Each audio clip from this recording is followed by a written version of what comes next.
Alors, salut à tous. On va aborder un nouveau chapitre de notre programme de physique-chimie niveau troisième.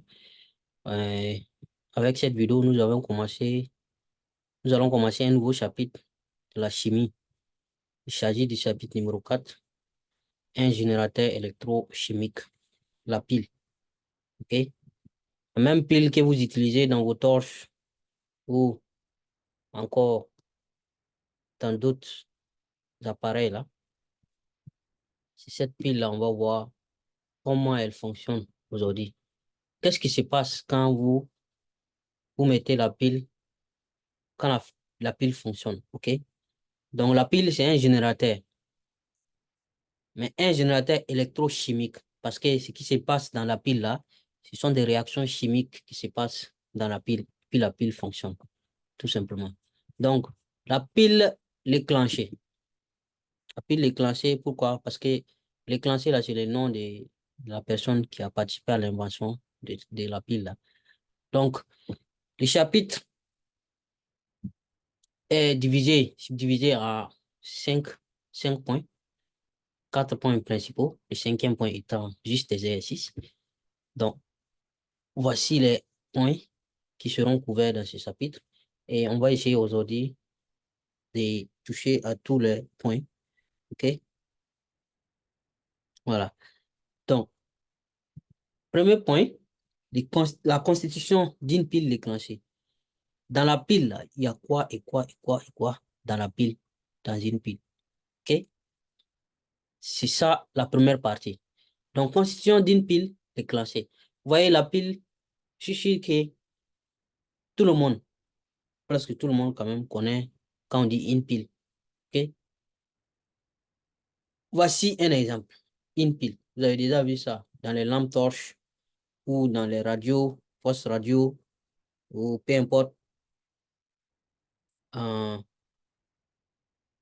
il y a beaucoup d'appareils qui utilisent des piles. OK? Donc, les piles, là, comment ça marche? Qu'est-ce qu'il y a dedans? Quels sont les éléments qui sont à l'intérieur de la pile? Donc, quand vous voyez ici le bout qui est là, déjà, il y a un bout ici, et puis l'arrière de la pile qui est tout plat, et il y a ce plastique-là qui couvre, ou bien, en tout cas, une couverture où il y a des écritures selon le fabricant de la pile. Maintenant, nous, ce qui nous intéresse ici, c'est pas tout ça, mais à l'intérieur aussi. Donc, quand vous prenez une pile, voici un schéma ici qui montre un peu ce qui est à l'intérieur de la pile. OK? La borne positive, donc le bout qui est là, le bout que vous voyez ici, là, de la pile, c'est ça la borne positive de la pile. OK? Ça, au moins, c'est facile à identifier. Si vous avez déjà vu une pile, en tout cas, ce qui est vraiment très facile, j'espère que tout le monde a vu, a déjà vu au moins une pile. OK? Et l'arrière de la pile va constituer une borne négative, la borne négative de la pile. OK? Donc ça, ce sont les éléments qui sont les premiers à identifier. C'est très simple. Maintenant, l'enveloppe, vous voyez l'enveloppe de la pile, ce que je vous disais, euh, quand vous enlevez ces papiers-là, il y a une autre enveloppe de couleur, même si peut-être, euh, on va dire la même chose que l'arrière de la pile, là. OK? Donc, enveloppe isolante de la pile. Donc, c'est ce qu'on a ici. OK?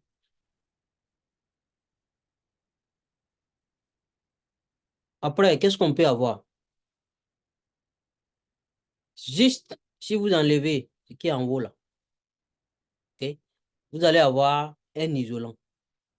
Parce que souvent, on peut vous demander de dessiner à l'examen, on peut vous demander de dessiner la pile, ou bien on fait le dessin et puis on vous dit de nommer. Donc, peut-être en classe, votre professeur ne va pas dessiner ça de cette façon, Mais il y a plusieurs manières de dessiner. Si vous allez encore, on reste toujours au bord, hein. C'est-à-dire on est au dehors et puis on entre dedans un peu, un peu, un peu, un peu. Donc, on a déjà identifié la borne positive, la borne négative, l'enveloppe isolante et ici encore, il y a un autre isolant. Maintenant, le reste, là, vous voyez, la couleur a changé comme une couleur euh, grise comme ça. Là, c'est notre anode. Parce que là, c'est comme si c'était un un électrolyseur. Donc, les réactions chimiques vont se passer dedans. Là, c'est notre électrode. Vous voyez, c'est la partie qui est grise là. Là. C'est l'anode en zinc. Donc, cette matière qui est là, c'est en zinc. OK? En zinc. D'accord? Et après, maintenant, cette couche-là, on rentre maintenant dans la couche suivante, la couche en couleur blanche. Là, ça sera l'électrolyte. Cet électrolyte-là, ici, c'est écrit chloride d'ammonium, mais ça peut être autre chose. C'est pas tout le temps chloride d'ammonium. OK? Mais c'est l'électrolyte qui va suivre. Après l'anode en zinc, il y a l'électrolyte. Donc là, on finit avec la couche blanche. On pénètre encore dans cette couche-là. Et ça, c'est le dioxyde de manganèse. Dioxyde de manganèse que vous allez découvrir à l'intérieur. Une fois cela franchi, vous rentrez maintenant ici. Là, c'est la cathode maintenant. C'est la cathode en graphite. Graphite. Vous allez, souvent, quand vous cassez une pile déjà usée, vous allez voir que tout est noir dedans, mais il y a c'est comme une tige noire qui est à l'intérieur, qui est directement reliée à la borne positive. C'est là. Donc, la cathode en graphite. Donc, voici un peu ce qui constitue une pile déclenchée. OK? Votre pile que vous utilisez, vos piles que vous utilisez à la maison, là, à l'intérieur, voici comment ce qu'on a. Voici ce qu'on a. Donc, de dehors jusqu'à dedans, enveloppe isolante. Ici aussi, un autre isolant. Après, vous avez du zinc qui constitue l'anode. Ça, c'est important, hein. Après les zinc, vous avez un électrolyte. L'électrolyte, c'est pas, ça peut changer. Ça peut être chloride d'ammonium ou autre chose. Après l'électrolyte, vous rentrez dans dioxyde de manganèse. Et après ça, vous avez votre cathode en graphite. Voilà. Borne positive, borne négative. OK? Isolant. Enveloppe isolante. Isolant encore. Les zinc. Vous voyez? Les zinc qui constituent l'anode. Après les zinc, c'est l'électrolyte. Dans notre cas, chloride d'ammonium. Après l'électrolyte, on a dioxyde de manganèse. Après dioxyde de manganèse, on a la cathode en graphite. Voici ce que vous devez retenir. Je pense qu'il n'y a pas autre chose à expliquer. Donc, il faut essayer de bosser ça pour pouvoir reproduire. Ou quand on va vous donner en classe, en examen, vous pouvez au moins identifier les éléments. Deuxième partie, les propriétés de la pile. On va parler des propriétés de la pile. OK? Donc, quelles sont les différentes propriétés de la pile? Propriétés de la pile. Une pile consomme du zinc quand elle fonctionne. Tout de suite là, on a dit qu'il y a du zinc parmi les constituants, non, à l'intérieur de la pile là. C'est les zinc d'ailleurs qui constituent l'anode, ou bien tout autour de la pile. Ou bien, la pile étant là, si vous enlevez cette enveloppe plastique qui est là, si vous enlevez, donc, vous allez avoir, bon, les zinc là, dedans à l'intérieur comme ça.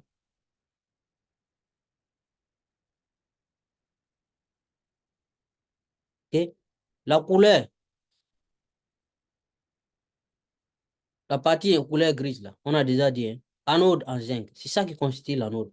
Donc, ce qui se passe, c'est quoi? Quand la pile là fonctionne, quand vous mettez la pile dans votre poche radio ou votre lampe torche, c'est le zinc là qui sera rongé petit à petit, petit à petit. Et c'est ça qui fait fonctionner la pile. Ça va faire des trous dans les zinc. Et quand vous ouvrez, après, quand la pile est usée, et puis vous ouvrez, vous enlevez l'enveloppe là-dessus, là, vous allez voir quelque chose comme ça. Donc, quand vous enlevez, quand la pile est neuve, voici ce que vous allez trouver. Vous voyez, tout neuf, et puis ici, c'est lisse. Mais quand la pile est usée, là, vous allez trouver quelque chose comme ça. C'est gris, et c'est grillé comme ça. Il y a des trous. Donc, c'est les zinc là, comme ça. OK? C'est tout simplement comme ça la pile fonctionne. Donc, retenez que la pile consomme du zinc quand elle fonctionne. Maintenant, comment on peut mettre ça en évidence? Si on arrive à prouver que, ici, là, quand la pile est usée, là, si on arrive à trouver qu'il y a des ions zinc ici, parce que vous vous rappelez de l'électrolyseur, les expériences dans un électrolyseur, électrolyseur, là, au niveau des équations à l'anode et les équations à la cathode. Donc, il y a des atomes qui se scindent en ions et puis en électrons. Ou bien, et puis les électrons circulent. Quand les électrons circulent, les électrons vont laisser les ions. Donc, c'est la double migration. Les électrons circulent dans les fils électriques, là. Mais les ions qui circulent, la double migration des ions, des anions et des cations dans votre électrolyte qui assure le passage du courant dans votre électrolyte. C'est ce qu'on a dit. Maintenant, pour les électrons vont circuler dans les fils électriques pour assurer le passage du courant. OK?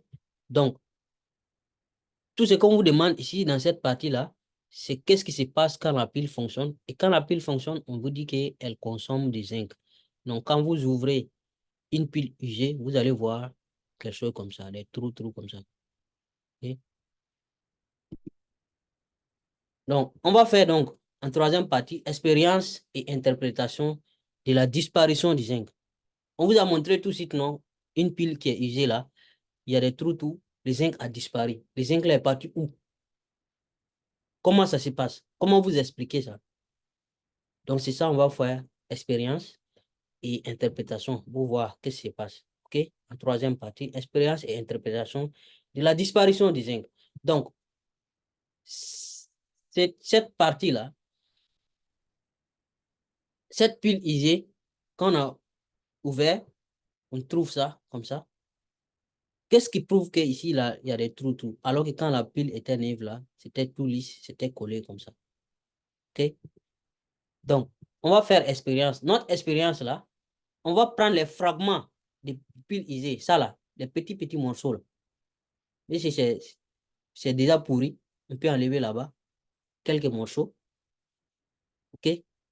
Puis on met dans un récipient, puis on va broyer ça, écraser, que ça soit comme une poudre ou quelque chose comme ça.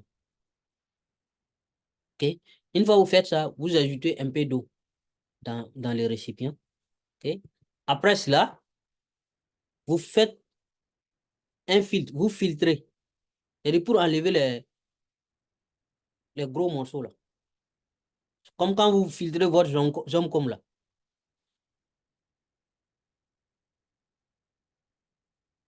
Donc, vous filtrez. Le filtre va laisser passer tout ce qui est filtrat et les gros morceaux là vont rester en vous. Vous enlevez ces gros morceaux. OK? Donc, parce que ce qui nous intéresse, c'est surtout de pouvoir prouver qu'il y a des ions dans ici, là. OK?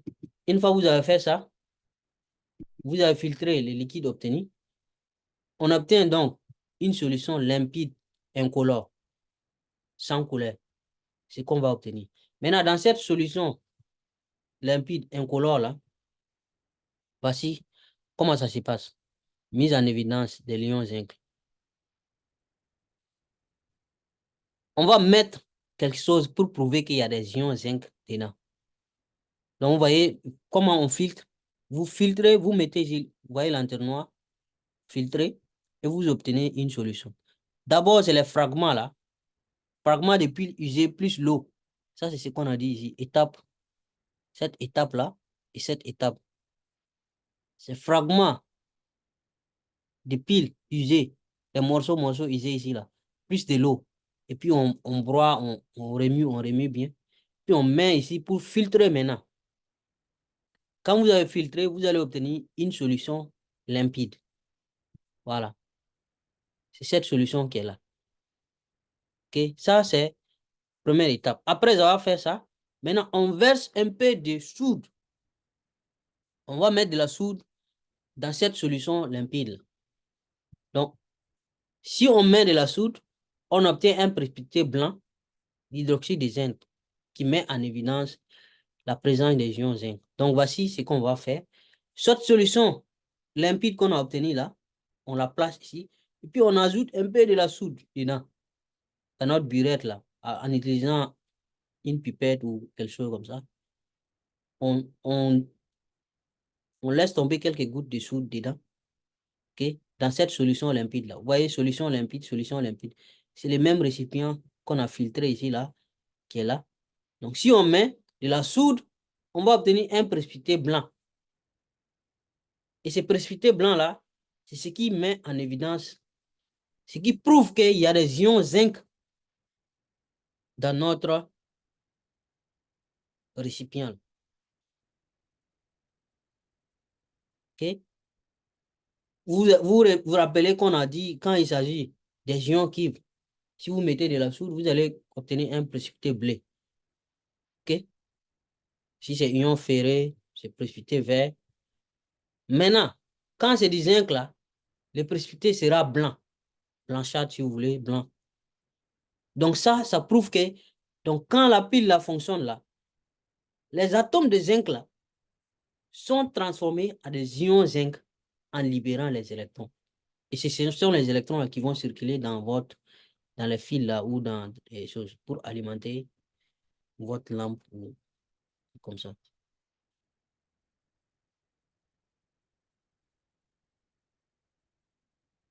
Est-ce que vous voyez un peu?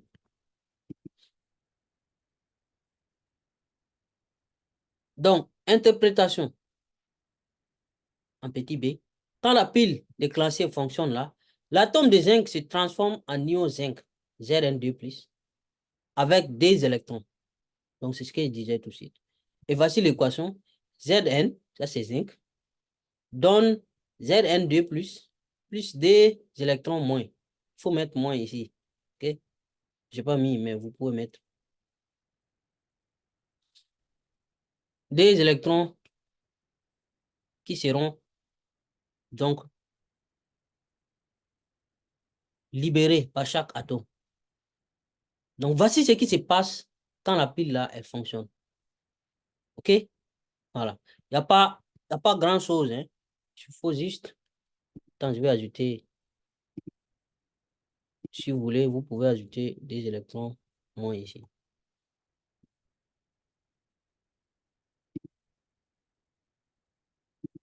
Bah, anyway, je pense que vous avez compris. Donc, quand la pile fonctionne, les zinc là, c'est facile l'équation qui explique la disparition du zinc. Question de cours. On peut vous poser ça comme question de cours. Donc, comment fonctionne une pile déclenchée? On va finir avec ce point-là. Je pense que tout est déjà expliqué. Tout est déjà clair, tout est déjà expliqué. Comment fonctionne la pile déclenchée? Donc, il n'y a pas de circulation d'électrons dans l'électrolyte. Ça, je pense que vous savez déjà. Dans l'électrolyte, l'électron ne circule pas dans l'électrolyte. OK? Donc, le courant électrique à l'extérieur de la pile, d'une pile, est assuré par une circulation des électrons qui proviennent de la borne négative. La borne négative, là, vous appelez, c'est quoi? Se déplace dans le fil conducteur vers la borne positive.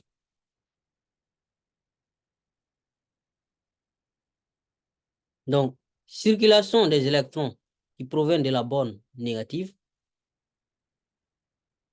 se déplacent dans le fil. Ce sont les électrons qui assurent le courant dans le fil. Dans le fil conducteur vers la borne positive. OK? Donc, prenez la pile comme ça. Donc, à l'extérieur de la pile, les électrons là, où est la borne négative ici? La borne négative. C'est ça la borne négative. OK? Donc, la borne négative, les électrons donc se déplacent dans le fil conducteur vers la borne positive. La borne positive qui est là. Donc, de là à là, les électrons. Donc, tout porte à croire que les zinc qui est là, OK? Quand le zinc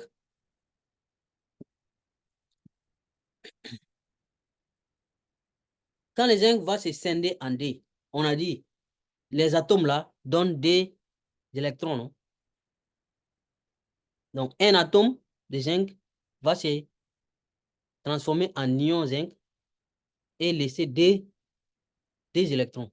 Donc, les deux électrons là vont venir quitter ici, la borne négative là. OK? Et ces deux électrons vont aller vers la borne positive. Vous vous rappelez, le sens de circulation des électrons là est l'opposé des sens de circulation du courant électrique. Ça, vous devez le savoir. Le sens de circulation des électrons est à l'opposé, est opposé au sens de circulation du courant. Donc, le courant va aller de la borne positive vers la borne négative, alors que les électrons vont faire l'inverse, de borne négative vers la borne positive. C'est ce qui est dit ici.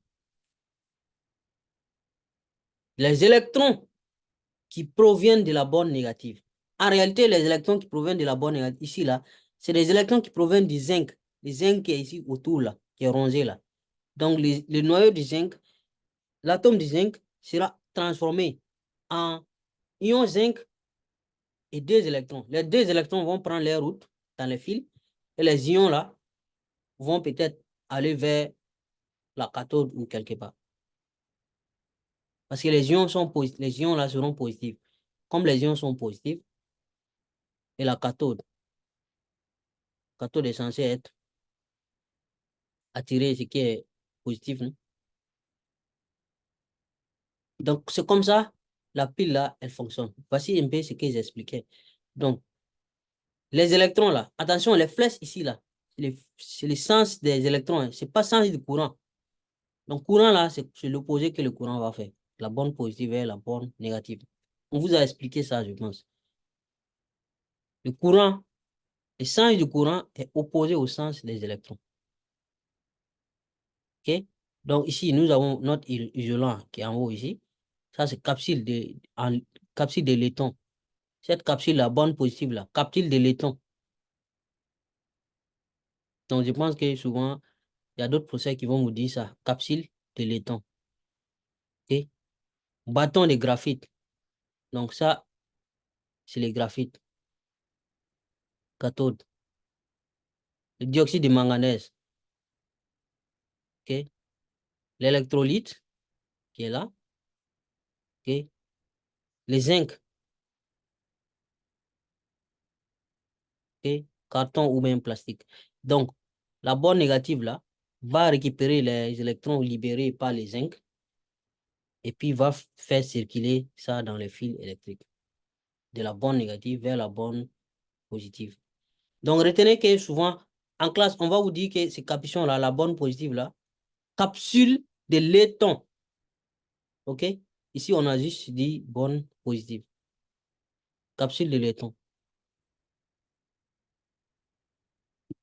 C'est clair. Donc, souvent, quand vous voyez, souvent là, quand votre pile, ou bien quand il y a d'autres là, quand la pile est usée, ils vont prendre les deux piles là et puis taper, prendre quelque chose, taper l'arrière de la pile. Tout ce qu'ils font là, en réalité, c'est pour pouvoir, le trou qui s'est produit ici là, vous voyez le trou qui est là. Quand vous tapez derrière là, c'est comme si vous allez regrouper un peu les trous là, fermer un peu les trous.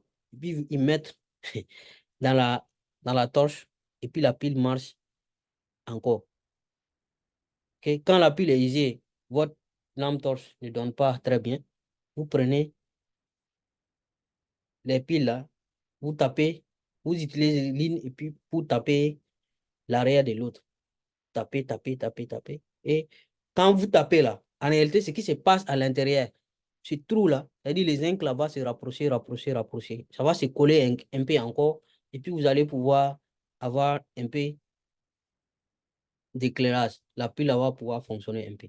C'est comme ça que les gens font. Mais ils ne savent pas, quand ils font ça là, qu'est-ce qui se passe exactement? C'est quelle magie? Et puis la pile, elle fonctionne encore. Juste en tapant par l'arrière de la pile, la bande négative là. OK? Et ils ne savent pas ce qui se passe. Mais c'est comme ça. C'est ce qui explique pourquoi la pile fonctionne après. Mais quand vous faites ça, quand la pile sera vraiment usée là, même si vous faites ça, ça ne va pas marcher. On est d'accord. Voilà. On va faire petit exercice et puis c'est terminé. Question de cours. Donnez la formule de l'ion zinc. Donc, formule de l'ion zinc, c'est Zn2 plus non. Ou bien, petit b, quelle est la couleur de solution aqueuse contenant l'ion zinc? Donc, couleur d'une solution qui contient l'ion zinc, elle est incolore. Il n'y a pas de couleur. Maintenant, si vous mettez de la soude, vous allez avoir votre eh, précipité blanc ou précipité blanchâtre si vous voulez. OK? Sinon, l'ion comme ça, là, c'est incolore, limpide, solution limpide. On vient de voir ça. Troisième question, comment peut-on mettre en évidence l'ion zinc dans une solution aqueuse? Donc, je viens juste de dire ça. Il faut ajouter de la soude et si vous ajoutez de la soude et que vous observez un précipité blanc, ça prouve qu'il y a des ions zinc dans votre solution. Donc, comment appelle-t-on le produit obtenu? Donc, c'est ce qu'il disait là, le produit obtenu. On a dit ça, hein? Le produit obtenu, donc c'est précipité blanchâtre. Je remonte en haut pour vous montrer. C'était où? C'était ici, là. Expérience, je suis passé. Voici le produit obtenu ici. OK? L'hydroxyde de zinc. C'est ça le précipité blanc là. L'hydroxyde de zinc. Donc, quand vous mettez, d'abord la solution là, elle est limpide. Elle est incolore. Solution limpide incolore. Solution contenant des ions zinc. Si vous ajoutez maintenant de la soude, vous allez obtenir, vous voyez, soude, vous allez obtenir précipité blanc. Et ce précipité blanc-là, c'est l'hydroxyde de zinc. OK? Non, on retourne où on était. L'hydroxyde de zinc, donc, on était ici. Comment appelle-t-on donc le produit? C'est l'hydroxyde de zinc. Deuxième question, réaliser le schéma annoté d'une pile déclenchée. Donc, j'espère que vous connaissez comment faire le schéma. Voilà. Schéma, c'est pas compliqué. Capsule en laiton, en haut là, la borne positive, la borne négative. Isolant, l'enveloppe qui isole là. Vous pouvez dire enveloppe isolante. OK? Après, en haut, au niveau de la borne positive, là, il y a un autre isolant là-bas. OK? Après, vous allez avoir donc votre zinc tout autour. OK? Le zinc là, c'est ça qui est l'anode. Vous rentrez encore, vous allez avoir donc et votre électrolyte. Vous allez encore, vous rentrez encore, vous allez avoir l'ammoniac. Et vous rentrez encore, vous allez avoir graphite. Donc tout ça là, c'est déjà fait. Troisième question. Ici, c'est un peu, on va faire donc petit calcul. Une pile déclenchée contient 10 grammes de zinc. Donc, total, dans la pile, il y a 10 grammes de zinc. OK? Écris l'équation bilan de la transformation du zinc en ion zinc. Donc, ça, c'est simple. Zn donne Zn2 plus 2 électrons. Vous savez déjà. Donc, on passe. Petit b, quelle masse de précipité d'hydroxyde de zinc obtiendrait-on si tous les zinc se transformaient en ion zinc? OK? Maintenant, on vous dit, comme vous indiquez, 65,4 grammes de zinc donne 99,4 grammes de précipité. Donc, vous faites seulement la règle de 3. Ou bien, si 65,4 grammes de zinc donne 99,4 grammes de précipité, alors que nous, on a ici 10 grammes de zinc. Alors, les 10 grammes, nos 10 grammes de zinc là vont donner quelle masse de précipité? Donc, vous allez faire 10 fois 9, 99,4 et vous divisez par 65,4. Ça aussi, c'est simple. OK? Donc, exercice, réaliser une expérience pour montrer la présence du zinc dans une pile déclenchée. Donc, ça, c'est simple aussi. Vous prenez donc les fragments. Première étape, vous prenez les fragments d'une pile ISée, fragments de l'enveloppe de l'anode là, du zinc là, d'une pile ISée. Puis vous broyez, OK? Après avoir broyé, vous ajoutez de l'eau. Vous remuez bien. Puis vous filtrez pour enlever les fragments là. Laissez seulement la solution limpide passer. Donc, vous allez obtenir donc votre solution limpide, incolore. OK? Après avoir filtré. Dans cette solution limpide, incolore là, vous ajoutez de la soude.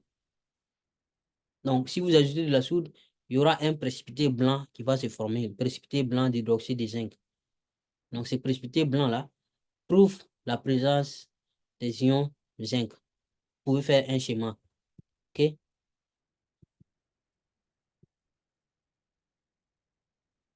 Donc, j'ai déjà corrigé tout. Hein? Donc, voilà. L'équation en bilan, transformation du zinc. Ça, c'est la deuxième question. Zn donne Zn2 plus des électrons. Vous pouvez ajouter moins ici si vous voulez.